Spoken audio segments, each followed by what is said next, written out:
नमस्कार दोस्तों, परीक्षा ग्रुप यूट्यूब चैनल में आप सभी का हार्दिक अभिनंदन है, स्वागत है। दोस्तों, आज के इस टॉपिक में हम लोग जानेंगे केंद्र राज्य संबंधों के बारे में। तो केंद्र राज्य संबंध से संबंधित जो महत्वपूर्ण आयोग हुए हैं, जो कमेटियां गठित हुई हैं, उनको हम एक एक यानी कि बारी बारी से देखेंगे। और ये काफ़ी इम्पोर्टेंट टॉपिक है। यहाँ से काफ़ी ऐसे प्रश्न पूछा जाता है कि कौन सा आयोग किस सन में हुआ, या फिर प्रशासनिक आयोग के अध्यक्ष कौन था और इसकी सिफारिशें क्या क्या थी। ये तमाम प्रकार के प्रश्न आपके इस टॉपिक से बनते हैं। तो दोस्तों, चलिए देखते हैं। हम यहाँ पे सबसे पहले देखेंगे प्रशासनिक सुधार आयोग प्रथम 1966। ये आयोग 1966 में गठित हुई थी, प्रशासनिक सुधार आयोग प्रथम। और प्रशासनिक सुधार आयोग द्वितीय ये 2005 में गठित हुए थे। तो इस चीज़ को देखेंगे हम, इसके बारे में देखेंगे क्या कैसा है इसमें। प्रशासनिक सुधार आयोग प्रथम, चलिए दोस्तों यहाँ पे देख लेते हैं हम लोग। अध्यक्ष कौन था इसका? मोरारजी देसाई। याद रखेंगे। इसके अलावा जो सदस्य थे, इसके 3 सदस्य थे। इसके सदस्यों की संख्या 3 थी। हनुमंथैया और H.C. माथुर, G.S. पाठक, ये 3 इसके सदस्य हैं। इसके अलावा इसके 2 सचिव भी रहे हैं। किसके? प्रशासनिक सुधार आयोग 1966 जो प्रथम है ना। इसके 2 सचिव भी रहे हैं। पहले का नाम है H.V.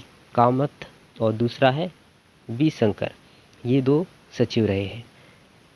अगर हम आगे बात करते हैं इसके बारे में, तो यहाँ पे देखेंगे हम लोग कि इसका जो मुख्य उद्देश्य है, इसको क्यों गठित किया गया था। प्रशासनिक सुधार आयोग 1966 जो प्रथम आयोग है, इसको गठित करने का जो मेन मकसद था वो है भारतीय लोक प्रशासन की जांच व सुधार की सिफारिश के लिए इसको गठित किया गया था। दोस्तों, अगर हम आगे देखेंगे तो इसके बारे में कुछ चीज़ों को और मैं यहाँ पे लिखा हूँ, कुछ इम्पोर्टेंट फैक्ट है कि इसकी सिफारिशें क्या हैं। तो महत्वपूर्ण सिफारिश में यहाँ पे इंक्लूड किया है। तो आप लोग वीडियो के अंत तक बने रहिए, और वीडियो के अंत में मैं कुछ ऐसा चीज़ बताऊँगा जिससे आप लोग ये सारे प्रशासनिक आयोग है ना, ये जो आयोग हैं आपके केंद्र राज्य से संबंधित, उनको आप अच्छे से याद भी कर सकते हैं। तो प्रथम प्रशासनिक सुधार आयोग का जो यहाँ पे प्रमुख सिफारिश है वो क्या है? अनुच्छेद 263 के अंतर्गत अंतर्राज्यीय परिषद का गठन करने के लिए इसमें सबसे पहले इसमें सिफारिश की गई थी। और ये चीज़ अनुच्छेद 263 में अंतर्राज्यीय परिषद का गठन सन 1999 में केंद्र सरकार के द्वारा किया भी गया। इसके अलावा अगर जो हम अगली सिफारिश की अगर बात करते हैं यहाँ पे, तो मंत्री परिषद के अधीन कार्मिक विभाग की स्थापना होनी चाहिए। इसी आयोग की सिफारिश है यहाँ पे लोकायुक्त की स्थापना की जाए, जो भ्रष्टाचारों की जांच करे, है ना। भ्रष्टाचारों की जांच करने के लिए या फिर उसकी जो शिकायत निवारण के लिए लोकायुक्त की स्थापना के लिए भी इन्होंने सिफारिश की। आगे हम देखते हैं दोस्तों, दूसरा जो आपका आयोग है केंद्र राज्य से संबंधित, तो वो है क्या? राजमन्नार समिति 1969। राजमन्नार समिति को डीएम के नेतृत्व में त्रिसदस्यीय एक समिति गठित किया गया था। डीएम की एक जो पार्टी है ना, उसके नेतृत्व में ये त्रिसदस्यीय यानी कि 3 सदस्यों वाला राजमन्नार समिति को 1969 में गठित किया गया था। और इसकी जो प्रमुख सिफारिश क्या थे कि अखिल भारतीय सेवाओं को समाप्त किया जाए। जिस प्रकार से जो पद होते हैं आईएएस, आईपीएस, आईएफएस, ये सारी चीज़ों को, ये अखिल भारतीय सेवाओं को समाप्त करने के पक्षधर में इसके सिफारिश थे। तो ये भी पूछता है कि अखिल भारतीय सेवाओं को समाप्त करने के लिए किस समिति के द्वारा सिफारिश की गई, याद रखेंगे आप लोग। इसके अलावा दोस्तों यहाँ पे देखेंगे अनुच्छेद 356, 357, 365 को समाप्त किया जाए।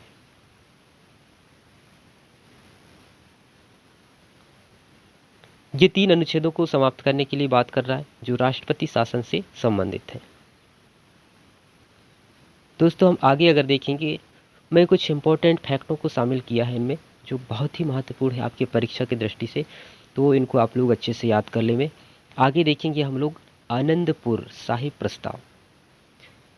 ये प्रस्ताव 1973 में लाया गया, और इसका जो मेन मकसद है यानी कि उद्देश्य है इसका, क्षेत्रीय स्वायत्तता को मजबूत बनाने की मांग की गई। क्षेत्र में जो शासन व्यवस्था है क्षेत्र के लोगों के लिए और क्षेत्र के लोगों के द्वारा ही उस स्वायत्तता को मजबूत बनाने के लिए आनंदपुर साहिब प्रस्ताव में लाया गया।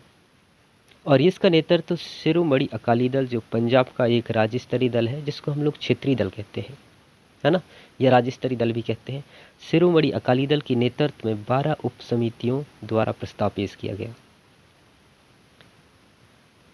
तो काफ़ी महत्वपूर्ण कंटेंट है, आप लोग वीडियो को अंत तक देखिए। और वीडियो में लास्ट में मैं आप लोगों को बहुत आसान तरीका बताऊंगा इसको याद करने के लिए।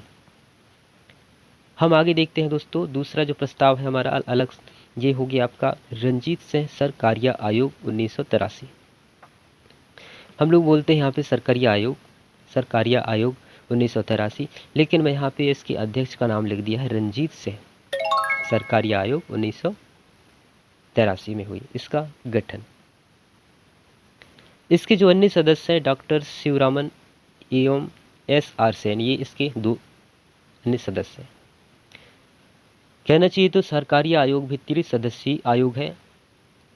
और इसकी जो सिफारिश है, इसके कुछ महत्वपूर्ण सिफारिश हैं, और ये अपना सिफारिश यानी कि रिपोर्ट कब प्रस्तुत की, ये 27 अक्टूबर 1987 को रंजीत सिंह सरकारी आयोग ने अपनी रिपोर्ट प्रस्तुत की। इनकी जो प्रमुख सिफारिशें हैं वो है आपातकालीन प्रावधान। यहाँ पे देखेंगे आप लोग आपातकालीन प्रावधान जो अनुच्छेद 356 के तहत राष्ट्रपति शासन लागू किया जाता है या किया जाए। इसमें क्या क्या चीज़ होनी चाहिए 356 के अंतर्गत, यहाँ पे देखेंगे, यानी कि राज्यपालों की भूमिका, आर्थिक मामला और राष्ट्रीय आर्थिक और विकास परिषद, इन चीज़ों को भी यहाँ पे अनुच्छेद 356 के तहत शामिल किया गया है जो राष्ट्रपति शासन से संबंधित है।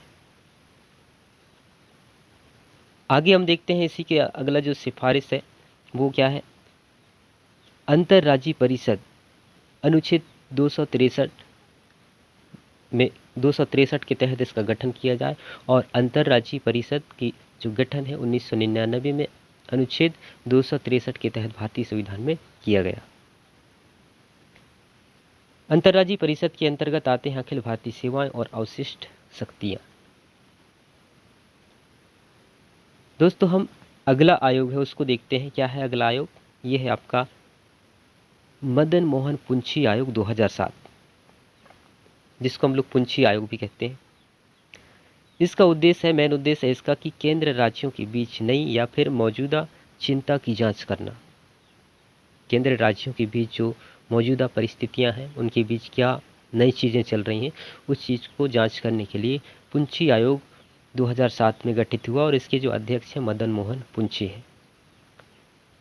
ये 7 खंडों में अपना रिपोर्ट प्रस्तुत किया। और इसकी जो प्रमुख सिफारिशें हैं, अनुच्छेद 355, 356 में संशोधन किया जाए। 355 और 356 में संशोधन करने की बात करता है। 355 में राज्य में बाहरी आक्रमण पर रक्षा का कर्तव्य केंद्र का है, यानी कि 355 में कि राज्य के ऊपर अगर कोई बाहरी आक्रमण होता है तो उसका कर्तव्य है, ये कहने का मतलब यह है कि केंद्र सरकार का कर्तव्य है कि उस पर वो ध्यान दे, उसकी रक्षा करे।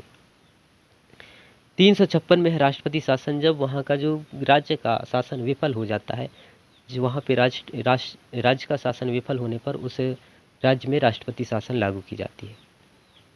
तो दोस्तों इसमें मैं काफ़ी इंपॉर्टेंट फैक्ट शामिल किया था और ये सारी चीज़ें काफ़ी इंपॉर्टेंट हैं, आप लोग अच्छे से इनको देख लें आप लोग। और मैं यहाँ पे अंत में एक ट्रिक आप लोगों के लिए यहाँ पे लिखा है जो इससे आप लोग क्रम से याद कर सकते हैं। परीक्षा में ये भी आता है कि सबसे पहले कौन सा आयोग आया, इसको क्रम में जमाएं, है ना। तो इसको क्रम में जमाने के लिए यहाँ पे मैं एक छोटा सा लाइन लिखा हूँ, इसको आप लोग याद कर लें और सारे जो केंद्र राज्य से संबंधित आयोग है वो आप लोगों को याद हो जाएंगे। जैसे कि यहाँ पे ट्रिक के माध्यम से लिखा है, मैं प्रशासन राजा साहब सरमोहन। प्रशासनिक सुधार आयोग, प्रशासनिक सुधार आयोग प्रथम जिसका जो गठन है 1966 में हुआ, है ना, 1966 में इसका गठन हुआ। इसके बाद आता है आपका राजमन्नार समिति।